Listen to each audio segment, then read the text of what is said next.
Assalamualaikum warahmatullahi wabarakatuh. Perkenalkan, nama saya Sabrina Rizky Putri Saifiana, NIM 118 dari kelas 5D. Pada video kali ini, saya akan melakukan pengujian hipotesis dari 2 soal UTS mata kuliah Statistika Pendidikan. Sebelum kita melakukan uji hipotesis, kita harus memenuhi syarat-syarat dari uji statistika terlebih dahulu.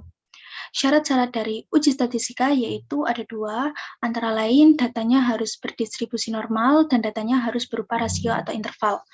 Pada soal yang pertama ini, yaitu mengenai data hasil menghafal istilah IPA dalam bahasa Inggris diiringi musik klasik dan tidak diiringi musik klasik. Pada data ini juga terdapat 2 kelompok, yaitu kelompok kontrol dan kelompok eksperimen. Dari data kelompok kontrol dan kelompok eksperimen ini merupakan data T independen karena berasal dari kelompok yang berbeda. Dari data ini kita asumsikan bahwa data berdistribusi normal, kemudian parameter yang diuji adalah rata-rata.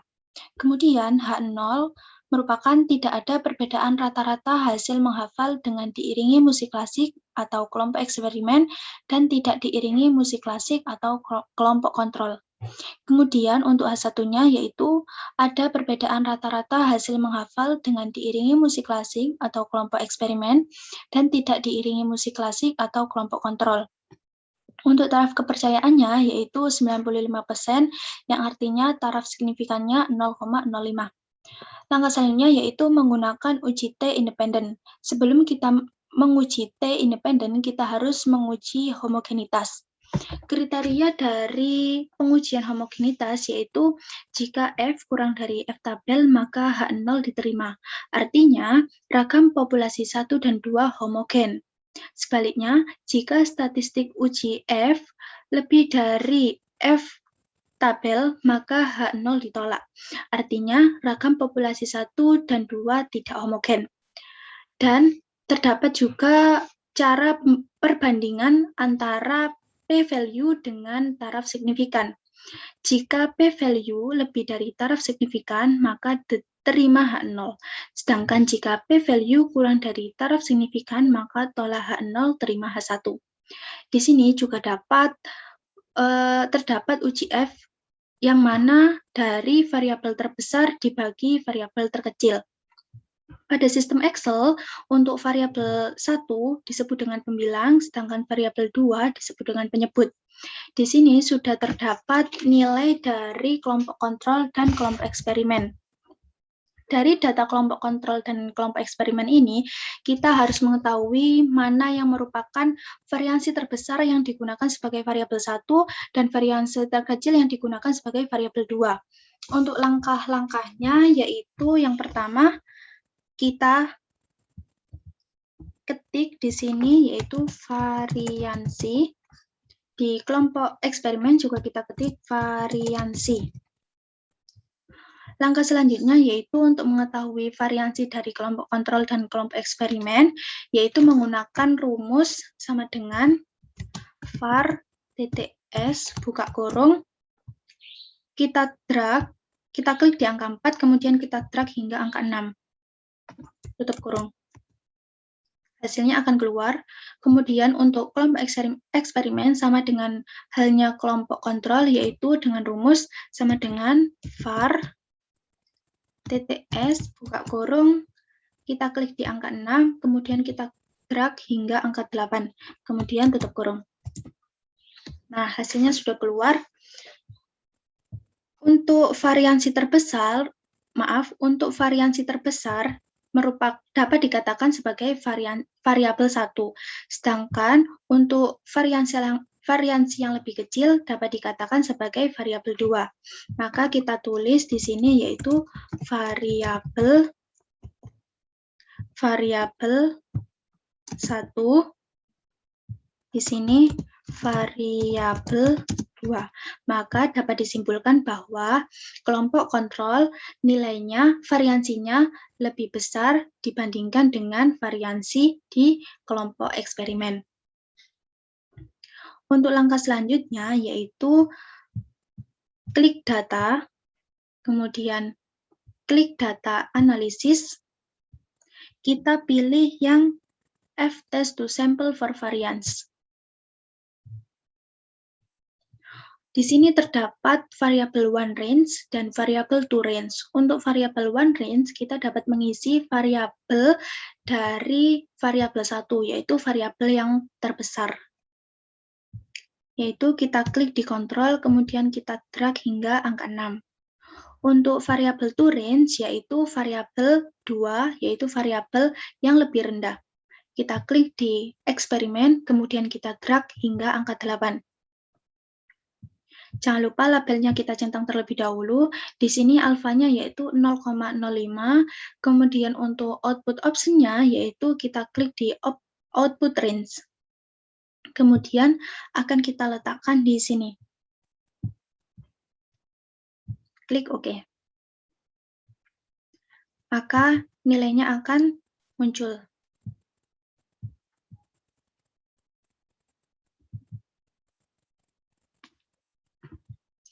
Di sini kita dapat membandingkan antara F dengan F tabel.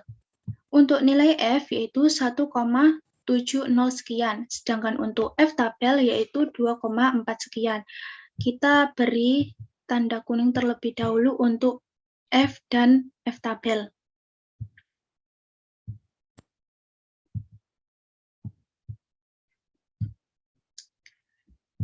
Jika dilihat dari nilai F yaitu 1,70 sekian dan F tabel yaitu 2,4 sekian, maka F lebih kecil daripada F tabel. Maka dapat disimpulkan bahwa jika F lebih kecil dari F tabel, maka H0 diterima. Untuk perbandingan yang kedua, kita mencoba menggunakan p-value dengan taraf signifikan. Untuk p-value kita beri warna terlebih dahulu. Untuk p-value yaitu dengan nilai 0,16. Untuk taraf signifikannya yaitu 0,05. Maka kita ketik terlebih dahulu yaitu p-value sama dengan 0,16 lebih besar dari 0,05. Maka H0 diterima. Sehingga dapat disimpulkan bahwa data ini merupakan data homogen. Untuk langkah selanjutnya yaitu uji T independen. Untuk langkah-langkah uji T independen, di sini ada kriteria bahwa jika min T tabel kurang dari T hitung kurang dari T tabel, maka terima H0. Jika T hitung lebih dari T tabel atau T hitung kurang dari min T tabel, maka tolak H0 alias terima H1. Jika perbandingannya dengan menggunakan p-value dengan taraf signifikan, maka p-value lebih dari taraf signifikan, maka terima H0. Sedangkan jika p-value kurang dari taraf signifikan, maka tolak H0, terima H1. Untuk langkah datanya yaitu klik data, kemudian klik pada data analisis. Kemudian kita pilih yang to sample assuming equal variance, karena data kita sebelumnya yaitu berupa homogen.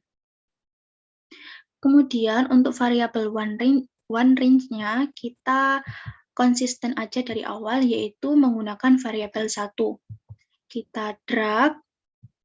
Untuk variabel satunya yaitu menggunakan kelompok kontrol, sedangkan variabel two range kita menggunakan kelompok eksperimen. Kita centang dulu labelnya. Untuk alfanya 0,05 sudah benar. Kemudian untuk output range-nya kita taruh di sini.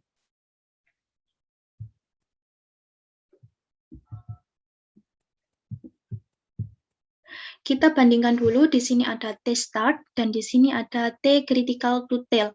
Maka untuk T start ini dapat dikatakan sebagai T hitung dan T critical to tail ini dapat dikatakan sebagai T tabel. Kita beri warna terlebih dahulu.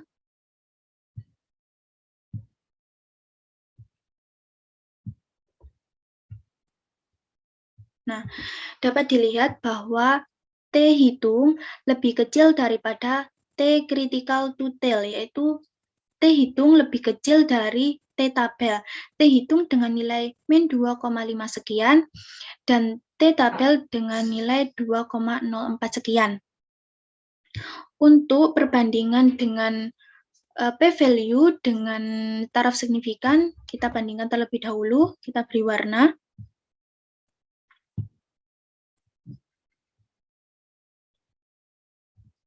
Untuk nilai dari p-value yaitu 0,016, maka kita ketik p-value sama dengan, lebih jelasnya di sini, 0,016 sekian, kita ketik 0,016 itu lebih kecil dari untuk taraf signifikannya yaitu 0,05. Maka H0 ditolak, H1 diterima. Jadi kesimpulannya yaitu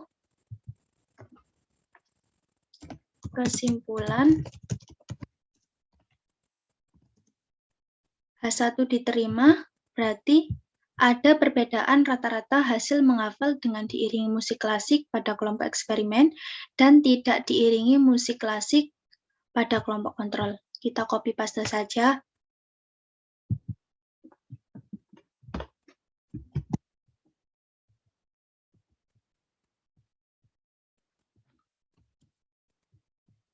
Nah, untuk kesimpulannya yaitu ada perbedaan rata-rata hasil menghafal dengan diiringi musik klasik atau pada kelompok eksperimen dan tidak diiringi musik klasik pada kelompok kontrol.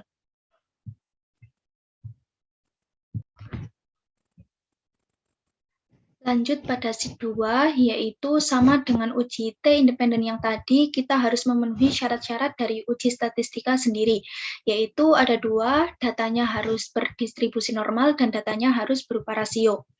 Dari tabel antara post-test dan pre-test merupakan data dependen atau berpasangan, karena berasal dari kelompok yang sama. Untuk asumsi dari data ini, yaitu data berdistribusi normal, parameter yang diuji adalah rata-rata, H0-nya tidak ada perbedaan rata-rata kemampuan pedagogi guru dari hasil pre-test dan post-test. Untuk H1-nya yaitu ada perbedaan rata-rata kemampuan pedagogi guru dari hasil pre-test dan post-test. Untuk taraf signifikannya yaitu 5% atau 0,05 menggunakan uji berpasangan. Di sini terdapat bahwa jika min T tabel kurang dari T hitung kurang dari T tabel, maka terima H0. Jika T hitung lebih dari T tabel atau T hitung kurang min T tabel, maka tolak H0 alias terima H1. Di sini juga dapat dibandingkan dengan menggunakan p-value dengan taraf signifikan. Jika p-value lebih dari taraf signifikan, maka terima H0. Jika p-value kurang dari taraf signifikan, maka tolak H0, terima H1. Untuk langkah menguji statistik, yaitu langkah yang pertama yaitu caranya klik data, kemudian data analisis, kemudian kita pilih yang T-test-paired to sample for means. Oke, untuk variabel one range-nya kita menggunakan variabel yang pretest, yang kolom pretest. Kemudian untuk variabel two range kita menggunakan kolom nilai yang post-test. Untuk labelnya jangan lupa dicentang. Untuk alfanya sudah sesuai yaitu 0,05. Untuk output range-nya kita letakkan di sini. Kita klik OK. Kemudian di sini terdapat T-start dan T-critical to tail. Kita beri warna terlebih dahulu.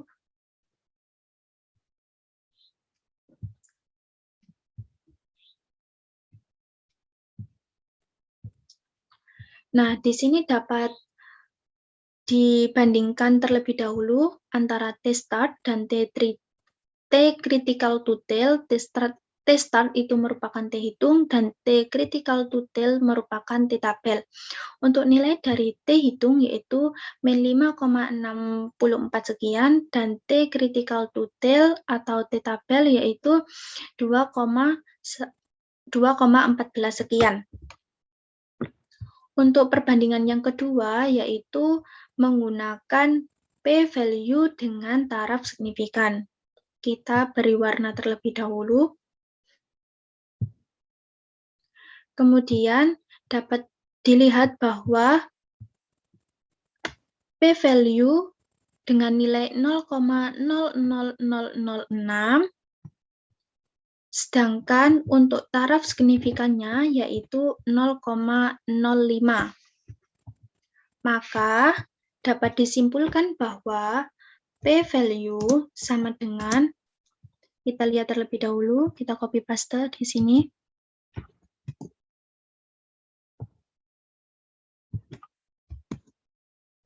P-value sama dengan 0,00006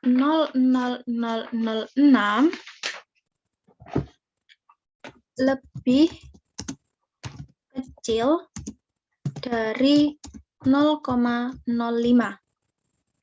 Maka jika lebih kecil, dapat dilihat dari sini.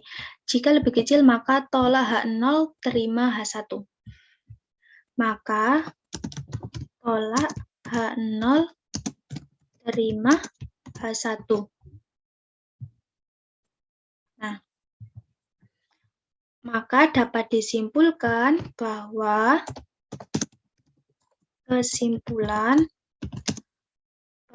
dari data ini H1 diterima, yaitu kita copy paste.